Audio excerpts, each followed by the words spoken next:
My sister and niece are coming to live with us.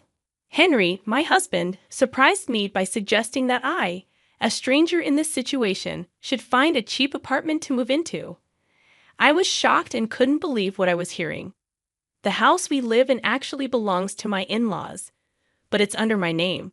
Although I'm okay with transferring ownership to Henry, I find it hard to accept that I'm still paying the $3,600 mortgage on it. After thinking about it for a while, I smiled and told Henry that I could move out. But then I would want a divorce. Henry smirked back at me and said, "Well, Dad's gone, and you're of no use to me anymore." He seemed almost casual about it. "Since you brought it up, don't expect any share of the property," he added condescendingly. Feeling hurt, I lowered my face and covered my mouth. "Okay," I replied, trembling as I heard the shakiness in my voice. Henry burst into laughter. "Cry all you want. Did you think I'd beg you to stay? Blame yourself for being abandoned by your husband," he taunted. I held back my tears, or rather my laughter. Henry had no idea what was coming for him. To distract myself, I thought about where I would live next. Oh, that place would be perfect. A $2 million luxury condo came to mind. Let me tell you a bit about myself. I'm Lisa, 34 years old, and my husband, Henry, is 36. He works as a staff member at a private girls' high school. He's quite popular among the students, often receiving multiple gifts on his birthday. Whenever this happens, he acts like he's annoyed, as if to say, "Give me a break." Once I jokingly mentioned to him not to make that face in front of the girls who give him those gifts. He just clicked his tongue in response. "But why do they give them to me, even though I wear a wedding ring?" he asked. "It's nice to receive gifts from them." I reminisced, recalling my own high school days when I had a crush on a teacher who was 10 years older than me. Henry often warns about workplace scandals spreading viciously. Thankfully, despite the attention from young students, I never worried about him crossing the line. His earnestness probably comes from his father, who was also a teacher. We currently live with Henry's parents in their house. Our plan was to move out once we had kids, but unfortunately, that hasn't happened yet. I also work part-time, but we don't have much savings beyond what Henry brings in. Living with my in-laws is comfortable, and they're very kind to me. My main concern right now is my father-in-law's declining health. He's struggling to walk and can't enjoy his walks like he used to, so we bought a wheelchair to help him get out more. I switched to a morning shift at a bakery to spend afternoons with my in-laws. I don't have my own parents anymore, so I treasure my in-laws like they're my own. My parents left me some inheritance, but I still wish they were here. Henry has an older sister named Kelly, several years older than him. Kelly's husband works for a major company, and they have a 17-year-old daughter named Rachel. Henry and I got married a decade ago. Back then, Kelly, who was already working, often left Rachel with our parents. I've always been close to Rachel. She adores me like a real sister. Even though Rachel doesn't need to stay with us anymore, we still keep in touch regularly. On the other hand, Kelly and I never really got along. The first time I met her parents, Kelly's first comment to me was, "I thought he would choose someone cuter," and she laughed.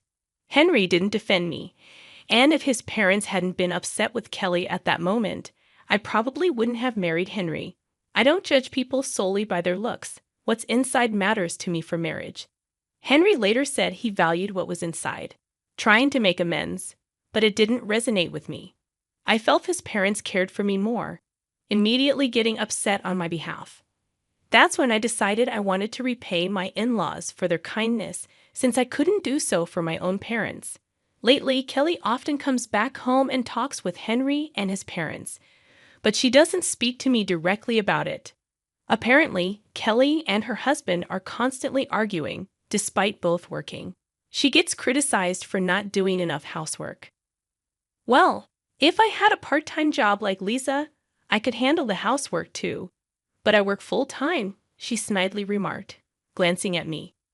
Kelly often compares herself to me, probably because her parents defended me when we first met, and Henry ended up defending me later.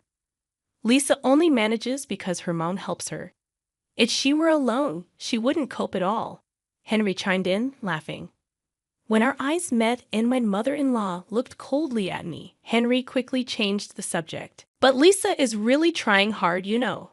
She's been taking care of Dad since his legs got bad, ignoring Kelly's surprised look. I went to the bedroom, worried, and called Rachel. She said calmly, "Oh, that's just Mom being unreasonable." She could do household chores while Rachel was at school, but for some reason, she didn't. From what Rachel said, it didn't seem like she was being unfairly scolded. Henry generally sides with Kelly. Kelly is competitive with me, and it seems like Henry is competitive with his brother-in-law, who works at a prestigious company. But in my opinion, Henry is clearly losing. His brother-in-law contributes much more financially to his family. It's not about earning less. It's about how much of their salary they spend on their family. I don't know the exact details of Henry's income, and he doesn't seem to know or care about how much money I have or earn from my part-time job. I just wish he would contribute enough to live comfortably within his means. I don't even know what he does with the rest of his salary. Sometimes he comes home late, saying he's out with colleagues. Whether that's true or not, I don't know. But Henry, who dislikes being the subject of students' rumors, wouldn't cheat. At least, that's what I believed. Henry contributes $2,000 to the household. Normally, this would barely be enough to live on. This alone could be a reason for constant fights or even divorce. It's my family's house, so we don't need rent, right? But really, $2,000 is a bit. I suggested asking his parents to contribute to the living expenses. "It's not about that," he replied, seeming to not understand what I was trying to say. I wasn't asking him to support all three of us alone, but his words and attitude showed a lack of responsibility towards the family. "You can say such things after you have kids, like Kelly," he added, knowing it would hurt me. That's when I realized that my husband could care for his sister, but not his wife. Meanwhile, my father-in-law's legs were getting worse, and our house, surrounded by slopes, wasn't suitable for wheelchair use. "Why don't we move?" I proposed to my in-laws when Henry wasn't around. "We can use the money from selling this house, and I'll pay the remaining loan." My in-laws exchanged glances but said, "You shouldn't have to bear such costs. You're already contributing more to the living expenses than Henry, aren't you?" My mother-in-law said apologetically.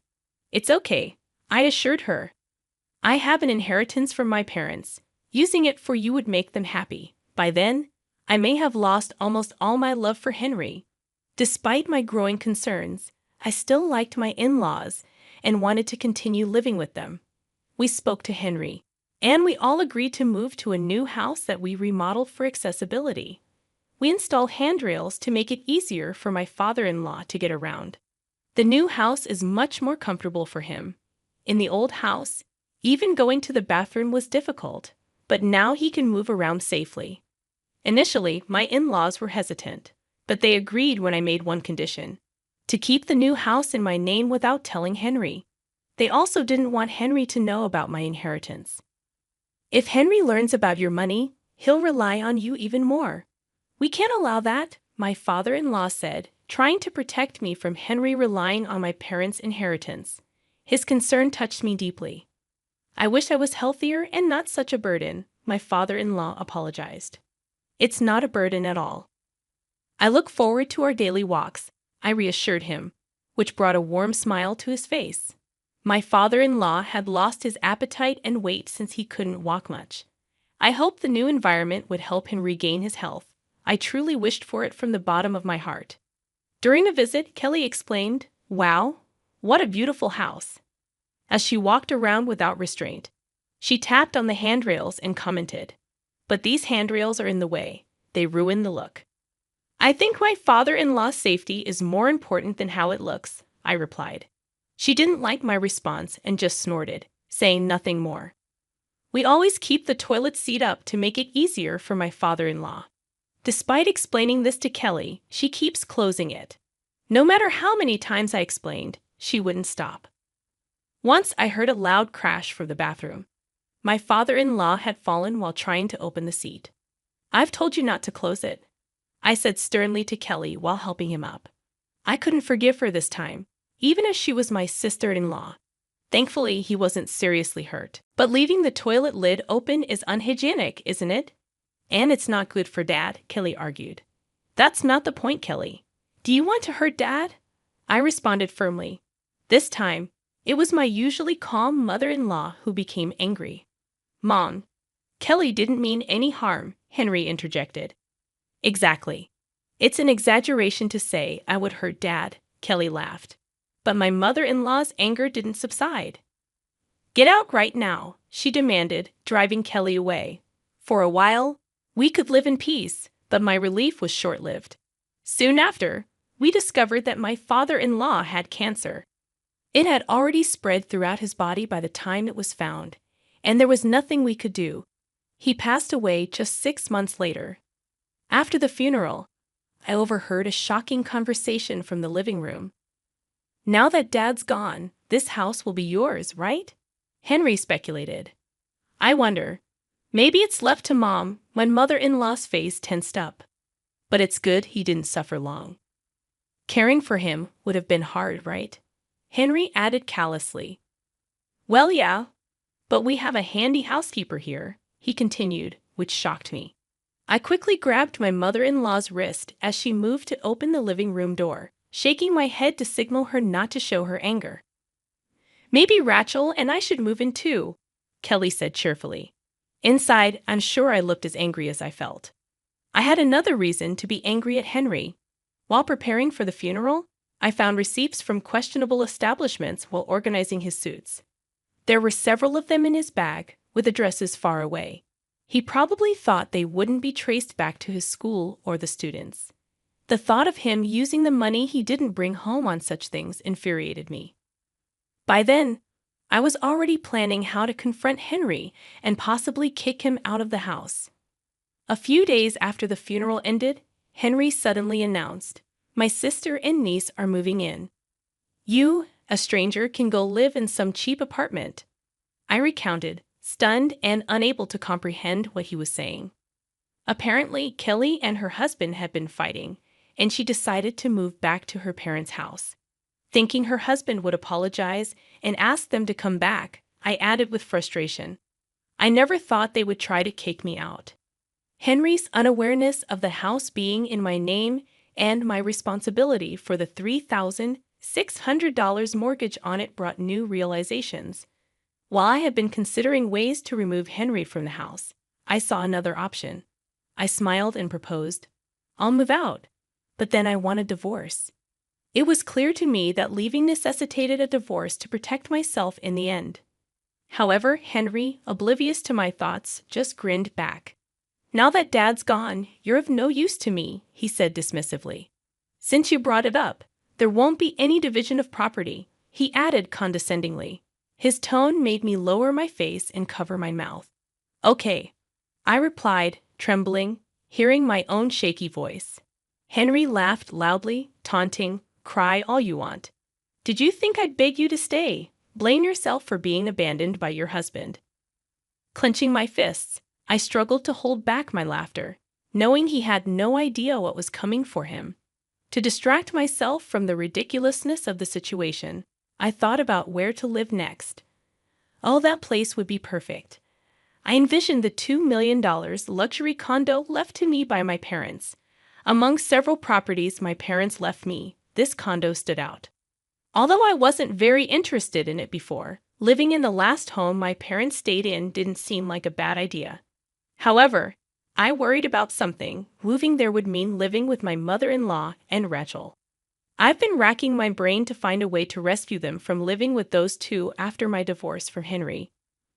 When I leave after divorcing Henry, I'll go to a facility. My mother-in-law announced to Henry and Kelly. Hearing about my decision to leave, Kelly reacted, "Why?" "Kelly's coming back to live here." Her words left me puzzled, considering she previously expressed that it was good her father passed away. However, at that moment, a plan came to my mind. Whispering to my mother-in-law to ensure the others didn't hear, I conveyed my idea. If they won't let me leave, getting kicked out is the next best thing. As a result, I ended up staying in the house for a while, with divorce as a condition, sharing a room with my mother-in-law until I found a new place to move. We executed our plan when Kelly and Rachel moved in. During dinner, my mother-in-law said, "Hey, there's no dinner for Dad," causing the other three to freeze in shock. "What? What are you talking about?" "Dad passed away," Henry exclaimed, shocked. Kelly got angry, and Rachel looked worriedly at my mother-in-law. It was challenging to keep Rachel in the dark about our intentions. It was necessary to not raise suspicion. "How can you say such things?" "Apologize to Dad. It's bad luck to talk like that, right, Dad?" My mother-in-law spoke to the empty chair where my father-in-law used to sit. I prepared a meal for him too, maintaining the charade. She continued to behave as if my father-in-law was still there. "If you close the toilet lid, Dad will be troubled," my mother-in-law said, aimed at punishing Kelly and Henry for their previous behavior toward my late father-in-law. I also wanted to see if they would take responsibility for taking care of my mother-in-law. Kelly roughly grabbed her hand and took her to his portrait. "Where's Dad?" "He's gone." "Look, there's the altar," Kelly replied, unfazed. My mother-in-law sat down opposite the altar. "He's right here," she said, her gaze toward the altar. "Beyond all your horrible words and actions, Dad is watching. Always," my mother-in-law said in a calm, cold voice. Kelly looked horrified and cried, "Stop it," before leaving the room. As expected, Kelly was the first to crack. "Mom's gone, silly, but the doctor says there's nothing wrong with her, right?" Henry whispered. "Yes, she acts completely normal in public and in front of the neighbors. It's driving me crazy," Kelly replied.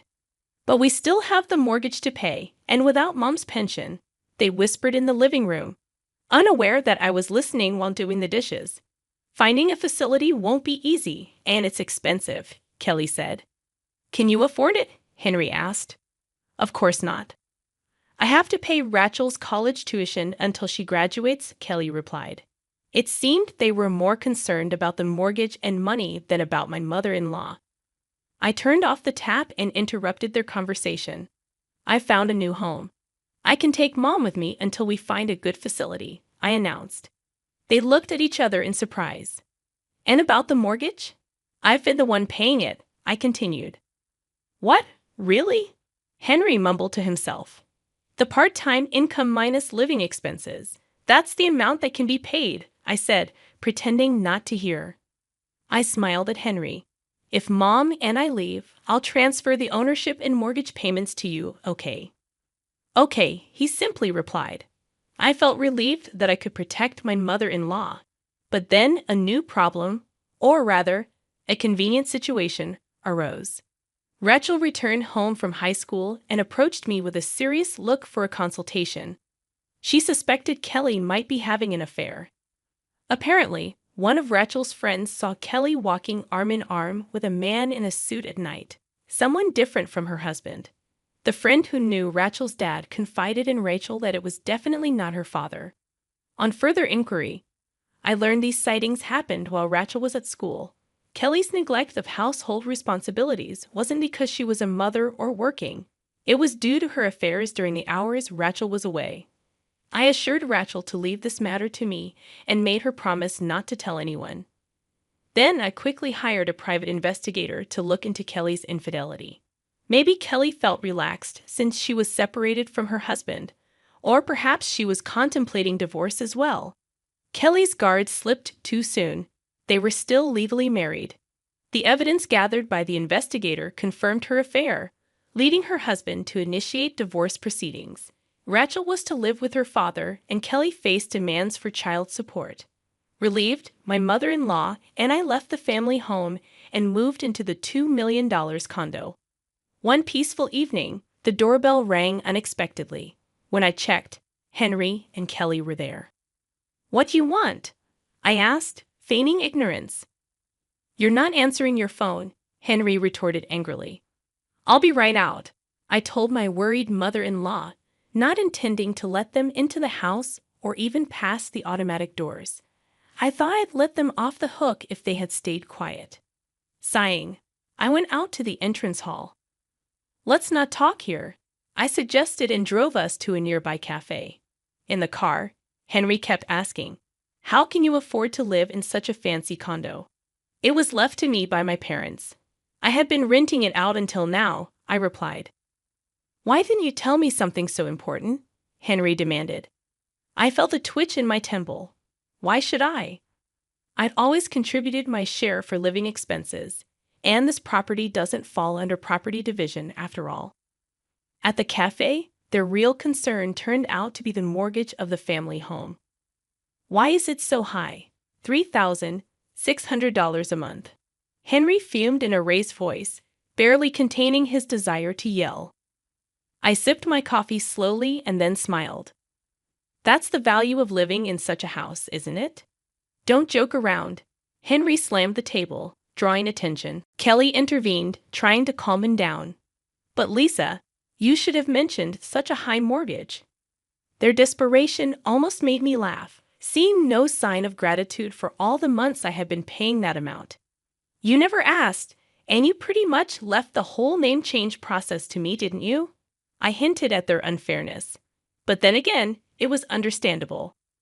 Kelly was facing demands for child support from Rachel's father, and she had also quit her job after the affair became known at work. As far as I was concerned, it was all self-inflicted. I turned to Kelly and said with a smile, "Tough situation, huh?" "What do you mean?" Kelly looked at Henry, feeling her gaze. He mumbled, "Well, it's not like that." "Oh, right. We've only been out of the house for a few days." I realized she hadn't caught on yet. Henry warned me in a low voice, "Don't say unnecessary things." "What do you mean?" Kelly's eyes turned to me, demanding an explanation. I shrugged and pulled out several papers from my bag. "He only puts in $2,000 and spends the rest at places like these," I said, laying out dubious receipts on the table. "What is this?" "You've been going to these kinds of places." Kelly expressed her disgust and outrage, reading the names of the establishments aloud. "You're an idiot. That's disgusting." Kelly's outburst, after tossing away the receipts, seemed to hit a nerve with Henry. "What are you talking about? You're the one who's disgraceful, having an affair with a colleague." Their ugly spat unfolded right before me, making me want to tell them they were both equally to blame. As they argued, I quietly observed, sipping my coffee. Judging that a complaint from the cafe might be imminent, I spoke to Henry. "Oh, right. Sorry about that," I said, prompting him to stop arguing with Kelly. There was a sense of alertness in his tone, recognizing that he should be cautious. "What?" he asked, sounding probing. "I forgot to mention there's a popular recreation center near this cafe," I replied. "Huh?" They both looked at me puzzled, not grasping my point yet. "Many students hang out here after school," I whispered to Henry, leaning in. "See familiar uniforms everywhere. I wonder how many of them are here." Suddenly, Henry stood up with a loud noise, noticing the gazes of the girls around us. I could hear their giggling. My choice of this cafe had finally sunk in for him. "Just so you know, I didn't raise my voice," I said calmly, standing. Henry looked down, trembling. His hand on the table was clenched so tightly it turned white. "Thanks for embarrassing yourself. School tomorrow should be interesting," I added, grinning at him. He collapsed to the floor in defeat. Eventually, the family home was put up for sale, and Henry and Kelly moved to an old small apartment. Kelly struggled to find a new job, and Henry resigned from the girls' school. Apparently, there were complaints from parents about inappropriate staff members. Even if the phone call hadn't come, Henry would have likely resigned, but the call spread the rumors even further. The reason I knew about this was that one of Rachel's friends attended the school where Henry worked and shared the news. As Henry feared, the story spread wildly. Hearing this from Rachel, my mother-in-law shook her head in disgust, and I couldn't help but laugh. Once Henry and Kelly came begging for help, relying on my inheritance and my mother-in-law's pension. They apologized profusely, but I quickly sent them away, saying there was no need for apologies. Now I continue to live with my mother-in-law, and Rachel often visits our condo. She loves the view from the windows as much as I do. We spend our days looking out at the vast sky my parents once admired. With the curtains wide open, we enjoy our meals feeling on top of the world. I cherish this life, hoping to show the filial piety to my mother-in-law that I couldn't show to my parents.